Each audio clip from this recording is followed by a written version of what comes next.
네, 시장을 예측하기가 또 참 쉽지 않은 것 같습니다. 오늘도 다양한 이슈들이 시장의 전체적인 흐름과 섹터 그리고 종목에 영향을 미치고 있는데요. 우리가 어떻게 해석하고 분석하면 좋을지 투자 텔미를 통해서 여러분들께 팁을 드리겠습니다. 오늘 함께 할 분은 박철순 이사 그리고 LS증권 테란금융센터 신동훈 매니저입니다. 두 분 안녕하세요. 안녕하세요. 네, 안녕하십니까? 첫 번째 텔레그램 방으로 함께 가보겠습니다. SK하이닉스가 웨이모 자율주행차에도 HBM을 공급한다라는 기사가 오늘 텔레그램에서 상당히 많이 공유가 됐습니다. AI 서버뿐만 아니라 이제 차량 내에서도 HBM이 적극적으로 활용될 것으로 보이는데요. 아무래도 이 자율주행차도 고성능 연산을 필요로 하다 보니 이 빠른 연산을 돕는 HBM이 자율주행차에 쓰이는 것 같습니다. 기사 한번 클릭을 해볼게요. 기사 내용을 이제 보시면은 여기에서 이제 핵심은 SK하이닉스 회사 측에 따르면 차량용 HBM을 공급하는 회사가 SK하이닉스가 유일하다. 뭐 이렇게 언급이 되어 있습니다. 지금 차량용 반도체 시장을 봤을 때 아직은 완성차 업체들이 LPDDR을 쓰고 있지만 향후 자율주행 수준이 여기에서 이제 더 높아지게 된다면 자연스럽게 HBM으로 넘어가게 되고 HBM이 더 많이 사용될 수밖에 없습니다. 즉 지금은 HBM이 이 차량용 반도체 시장에서 주류가 아니지만 결국 HBM이 차량용 반도체 시장까지 장악하는 날이 머지 않았다라는 게 시장의 투자 포인트라고 볼 수 있겠습니다. SK하이닉스의 주가 흐름 보겠습니다. 오늘 뭐 개장 직후부터 전체적으로 반도체 관련주들의 흐름이 좋았는데 지금 분봉 차트를 통해 보시는 것처럼 상승폭이 조금 둔화되고 있기는 합니다. SK하이닉스도 마찬가지고요. 음봉으로 전환이 됐고 현재 구간에서는 1%대의 상승세만을 유지하며 18만 5천 원에 거래가 되고 있습니다. 신동훈 매니저, SK하이닉스가 웨이모의 HBM의 유일한 이제 벤더라고 한다면 이제 단독으로 공급을 하는 거잖아요. SK하이닉스의 실적과 주가 측면에 기여하는 부분 어느 정도라고 우리가 좀 추정해 볼 수 있을까요? 금일 하이닉스가 상승폭을 좀 일부 반납하긴 했지만 네. 그럼에도 좀 좋은 흐름을 보여주고 있었습니다. 이것에 대해서 이제 관련 말씀해주신 뉴스가 좀 크게 작용했다고는 개인적으로 생각하고 있지 않고요. 네. 당연히 뭐 주가 차량용 반도체로 공급이 된다는 부분이 긍정적으로 작용되는 부분은 맞지만 아직 차량용 그 메모리 반도체 시장이 좀 크지 않다는 부분이 조금 변수인 것 같고 그리고 이미 서버용 물량도 많이 나가고 있는데 그 물량까지 이미 할애해서 굳이 차량용 반도체 쪽으로 좀 더 매출 비중을 늘려나갈지는 아직 의문이고 실질적인 뭐 공급 계약이라든가 뭐 매출 규모를 아직 알 수 없기 때문에 해당 뉴스로 뭐 SK하이닉스의 주가가 크게 뭐 움직일 거라고는 뭐 개인적으로는 생각하지 않고 있어서 좀 조심스럽게 좀 말씀드리겠고요. 이제 뭐 과거 데이터를 좀 보았을 때도 이제 2021년도 때도 이제 차량용 그 자율주행 메모리 반도체 쪽이 시장이 전체 메모리 시장에서 한 3%도 채 안 됐던 걸로 제가 파악을 했었는데 아무래도 그 시장이 아무리 빠르게 성장을 한다고 해도 아직까지는 시장이 그렇게 규모가 있지 않기 때문에 조금 시간을 두고 지켜보시는 게 낫지 않을까 개인적으로 생각하고 있습니다. 네, 너무나도 먼 얘기다라고 결국에는 말씀을 해주시는 것 같은데 하지만 이제 앞으로 더욱더 HBM이 차량용 메모리 반도체 시장에서 많이 쓰이게 되고 주역으로 떠오르게 된다면 박철순 이사, 시장에서 확장해 볼 수 있는 수혜주가 더 있긴 있을 것 같은데 찾을 수 있을까요? 이게 굉장히 어렵나요? 약간 네. 질문이 좀 어려운데 아, 그래요? 일단 뭐 사실 앞서 설명을 잘해주셨다시피 사실 과거의 자동차에서는 성능이 그렇게 뛰어나지 않았었기 때문에 전장화가 됐을 때 DDR 쓰다가 이제 저전력이 중요하니까 LPDDR5로 갔다가 그 다음에 이제 더 성능이 더 좋아질 수밖에 없으니까 자동차가 이제 HBM이 적용이 되려고 하는 건데 오늘 뉴스만으로 봤을 땐 사실 이게 지금 뭐 샘플 공급 정도의 뉴스였던 것 같아요. 그래서 실질적으로 뭐 매출에 끼치는 영향은 거의 없다라고 보기 때문에 관련주를 찾는다라고 하는 건 좀 의미가 없다라고 생각을 하고요. 다만 지금 뭐 시장이 다시 한번 이제 전장 쪽에서 HBM이 적용이 실제로 되고 본격 성장 가도에 들어가게 되면 새로운 시장이 열리는 거기 때문에 중장기적으로 봤을 때는 뭐 HBM 관련된 밸류체인 모두 다 당연히 수혜를 볼 수 있다고 봅니다. 하지만 일단 이 이슈로 뭐 주가가 지금 움직이는 건 아니기 때문에 크게 신경은 안 써도 될 것 같고요.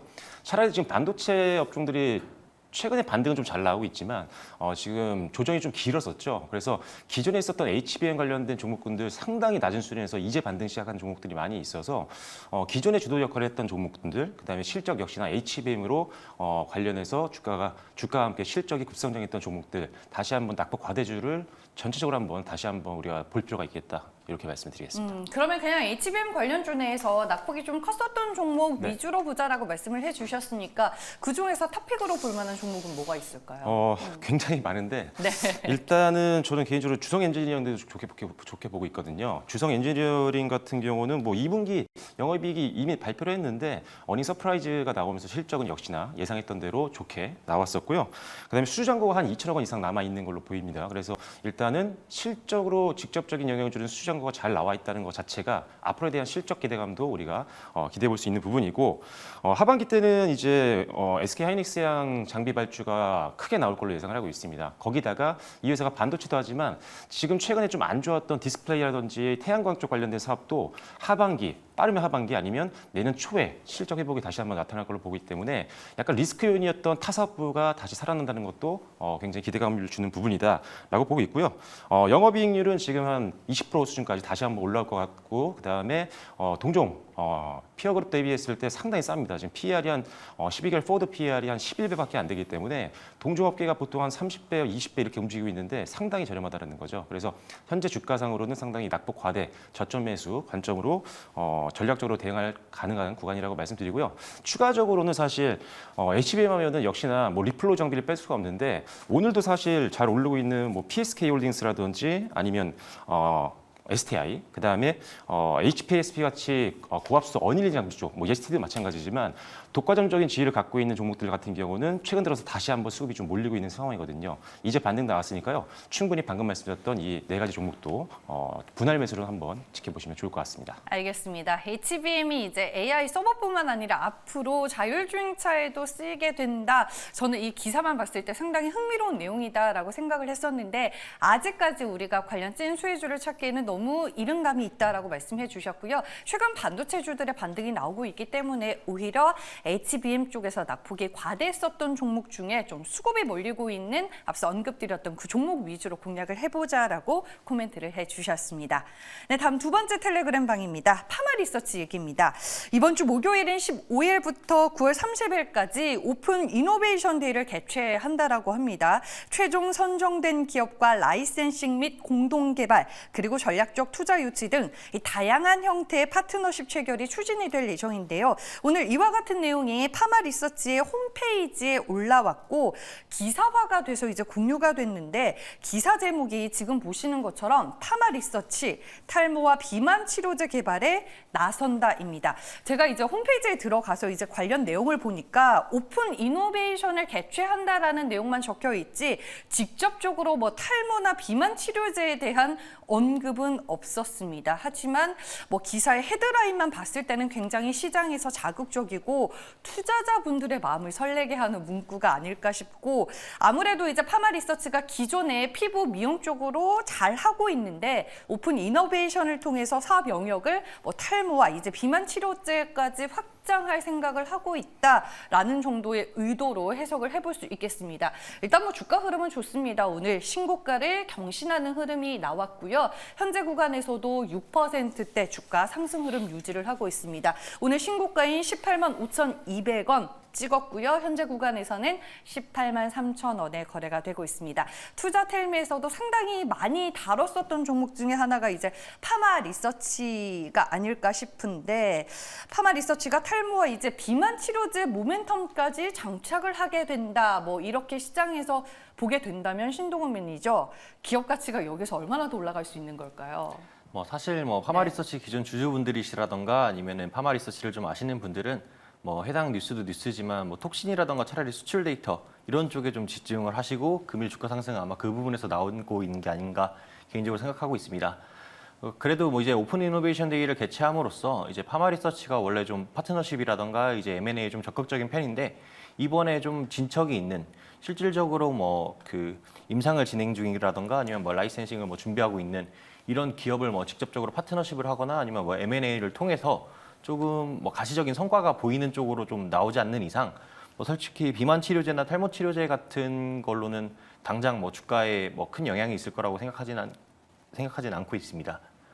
이제 다만 그래도 탈모 치료제 시장도 뭐 21년도 한 10조에서부터 한 20년도 후반 때는 이제 18조 뭐 성장세가 아주 높은 시장이기 때문에 해당 부분에서 뭐 성과를 만약에 낸다 하면은 뭐 주가에는 당연히 긍정적인 여지가 있겠지만 현재 지금 시장에서 주가가 되게 좋은 흐름을 보이고 있는 것은 솔직히 개인적으로 말씀드리면 좀 비만 치료제나 이런 쪽은 크게 연관이 없다고 생각하고 있습니다.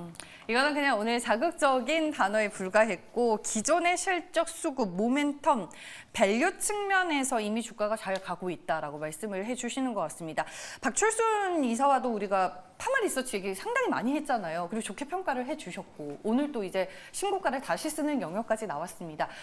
지금 구간에서도 좀 더 간다라고 보세요, 박철순 이사님? 근데 파마 리서치 네. 너무 좋은 얘기들이 많고 실제로 맞아요. 데이터 자체가 네. 신뢰감을 주고 있는 상황이기 때문에 지금 뭐 이 정도 주가라면은 뭐 가지고 계신 분들은 뭐 굳이 지금 팔 수가 없죠. 이런 종목 같은 경우는 일단은 수급이 조금 다시 꺾이기 전까지는 상방 최대한 열어놓으시고 그 다음에 수익률을 최대한 극대화해야 되는 구간이고 저는 개인적으로는 지금 상태에서 뭐 큰 비중만 아니라면 신규 접근도 좀 가능하다는 생각입니다.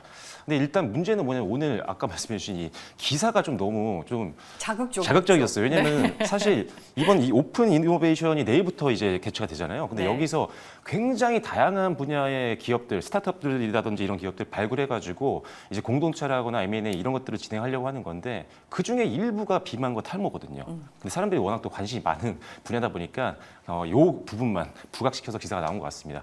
일단은 관련 기업들과 영향이 있을 만한 어떤 협력 관계라든지 이런 이슈가 확실하게 나오지 않는 한은 탈모 관련된 종목으로는 올리기가 쉽지 않은 관련주라고 보기는 좀 어려운 상황이기 때문에 오히려 탈모 관련된 종목들 오늘 아예 안 움직이고 있거든요. 거의 대부분 다 좀 쉬어가는 흐름이기 때문에 일부 테마가 나오기 전까지는 일단 탈모 관련된 종목군들은 지금은 굳이 볼 필요는 없을 것 같다라는 관점인데 근데 이 탈모 관련된 종목들이 사실 중간중간에 이슈되면 또 무섭게 또 올라갈 때가 맞아요. 있거든요. 네. 그래서 우리가 미리미리 관련된 실질적인 테마주들을 미리 리스트업 해놓고 떡 테마가 형성이 되면서 수급 들어갈 때 이미 알고 있는 분들은 적극적으로 대응을 할 수가 있잖아요. 그래서 관련된 종목들을 아시는 게 중요한데 간단하게 몇 가지만 좀 알려드리면 일단은 동국제약 같은 경우는 탈모 치료제 관련된 판시딜 지금 아마 화면에서 보이시면 좋을 것 같은데 동국제약이 만들고 있고요. 종근당 같은 경우는 치료제를 개발하고 있는 상태고 그다음에 한올 바이오파마는 헤어그로정이라는 역시나 탈모 치료제를 가지고 있고요. 그다음에 현대약품은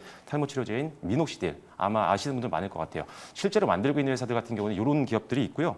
그 다음에는 관련돼서 뭐 한국콜마나 이노진 같은 기업들도 거의 개발 완성 단계에 있는 것들이 좀 많이 있기 때문에 이 정도 기업들은 여러분들이 리스트업 해놓으시고 테마가 딱 형성됐을 때 이 중에 좀 더 수급이 빠르게 들어가는 종목들 위주로 빠르게 접근을 한번 고려해 보시면 조금 더 수익 내는데 도움이 되실 것 같습니다. 네, 제 마음을 딱 잘 읽어주셨네요. 오늘 탈모 치료제 관련주들이 직접적으로 움직이지는 않고 있지만 시장 안에서 이제 테마가 형성이 됐을 때 우리가 미리 리스트업을 해놓으면은 나중에 이제 또 투자자분들이 쉽고 편리하게 매매를 하실 수 있으니까 오늘 이제 언급해 주셨던 기업들 잘 한번 리스트업 해보시길 바라겠습니다. 네, 마지막 텔레그램 내용입니다. 실적 얘기입니다. 삼양식품 얘기인데요. 삼양식품의 2분기 실적이 오늘 오후 1시 38분에 공개가 됐습니다. 매출액은 시장 예상치인 3,954억 원을 넘어서서 4,244억 원으로 나왔고요. 영업이익도 시장 컨센을 상회했습니다. 예상치가 817억 원이었는데 894억 원을 기록한 것으로 확인이 됐습니다. 숫자만 보면 실적 잘 나왔습니다. 후실적에도 불구하고 하지만 주가는 실적 발표 이후 분봉 차트를 봤을 때 바로 하락으로 전환하는 모습이 확인이 됐습니다. 분봉 차트 준비를 했는데요. 그래도 조금 낙폭을 줄여 나가고는 있네요. 현재 구간 3%대 하락세를 보이며 55만 원에 거래가 되고 있습니다.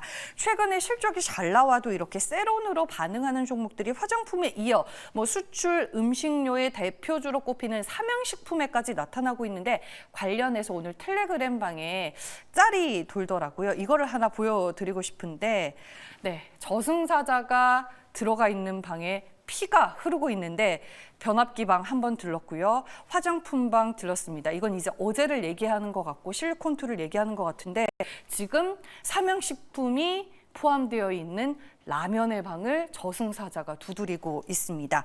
신동훈 매니저, 실적 컨센 상해에서 잘 나왔는데 주가는 밀립니다. 이거 또 세론인가요?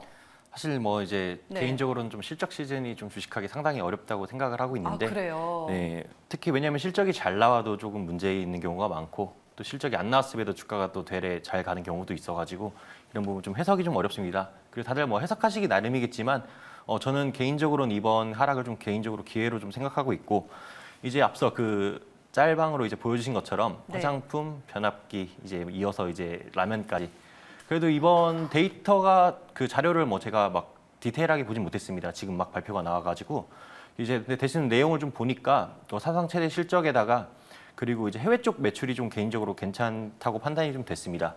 그 전년 동기 대비 이제 해외 매출이 한 70% 이상 상승한 모습이 나왔고 그리고 이제 좀 주목하실 부분이 유럽 쪽 매출이 한 작년에 15% 정도 됐던 것 같은데 올 상반기만 벌써 한 19%, 20% 가까운 수준까지 이제 올라온 부분을 봤을 때 이제 삼양 아메리카에 이은 이제 삼양 유럽 법인 쪽도 충분히 매출 그 호실적을 좀 기대할 수 있지 않을까. 그리고 이제 앞서서도 뭐 화장품도 마찬가지겠지만 이렇게 매출 국가들이 다변화되는 것은 당연히 되게 좋게 바라볼 수밖에 없는 부분이거든요. 이런 부분에 있어서 뭐 숫자 데이터도 나쁘지 않고 향후 전망치도 뭐 꺾일 것으로 뭐 보고 있지 않기 때문에 충분히 금일 뭐 매수하셔도 괜찮은 위치지 않을까 개인적으로 말씀드리겠습니다. 주가가 밀리고는 있지만 뭐 걱정할 수준은 아니다라고 말씀을 해주셨고 삼양식품을 오히려 좀 긍정적으로 보고 있다라고 포인트를 잡아주셨습니다. 박철순 이사, 최근에 이제 수출 데이터에 대한 우려가 조금 있는 상황에서 삼양식품 실적이 잘 나왔는데 지금 주가 세론이 나오는 거잖아요. 그러면은 오늘 주가가 빠진다고 해서 우리가 수출 음식료주 끝났다라고 확대 해석하는 거는 좀 너무 멀리 간 걸까요? 근데 저는 개인적으로는 그렇게까지 걱정할 정도는 아니다. 내일 또 오히려, 반등이 네. 나올 수도 네, 충분히 나올 수 있다고 있으니까. 보고 있고요. 네. 왜냐하면 지금 수출 데이터가 뭐 좋게 나왔던 건 맞는데 이게 또 꺾이는 게 아니냐, 성장률이 좀 둔화되는 게 아니냐. 그러니까요. 지금 네. 계속 올랐던 것들이 다 그것 때문에 지금 꺾이는 것들이 많거든요. 변압기도 마찬가지고. 네. 지금은 고성장이 있지만 이제 성장이 떨어지는 게 아니냐. 근데 사실 저는 라면의 힘을 좀 믿거든요. 이게 한번 입맛에 길들여지면 이게 포기할 수 없습니다. 그래서 K푸드의 열풍 때문에 라면이 이제 많이 수출이 되면서 실제로 접하는 사람들이 인구가 늘고 있는 상태잖아요. 그래서 고정 고객들이 계속 많이 생기고 있는 상태고 입맛을 길들이기 위해서 공급을 빨리빨리 해서 선점 효과를 누려야 되거든요. 그래서 지금 실제로 삼양식품 같은 경우도 공장을 지금 증설을 하고 있는 상태고 수출도 올해 한 30% 이상 늘 걸로 보고 있는 상태거든요. 그래서 일단 증설과 더불어서 앞에서 수요가 워낙 많은 상태이기 때문에 증설되면 실적은 더 늘어날 거고 그럼 당연히 밸류에이션은 재평가 받아야 된다고 생각을 합니다. 그래서 일단은 시기 잘 맞춰서 선제적으로 증설하고 있다는 것도 매력적인 것 같고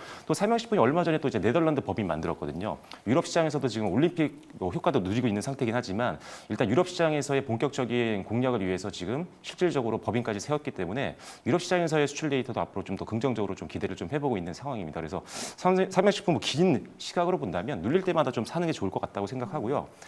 관련해서 이제 라면주로 이제 오뚜기라든지 농심 이게 오늘 좀 비교가 많이 됐는데 주가를 보시면 아시겠지만 삼양식품은 오늘 3% 지금 빠지고 있는데 네. 농심은 한 0.8% 지금 빠지고 있고요. 근데 또 오뚜기는 또 3%대 올라주고 있거든요.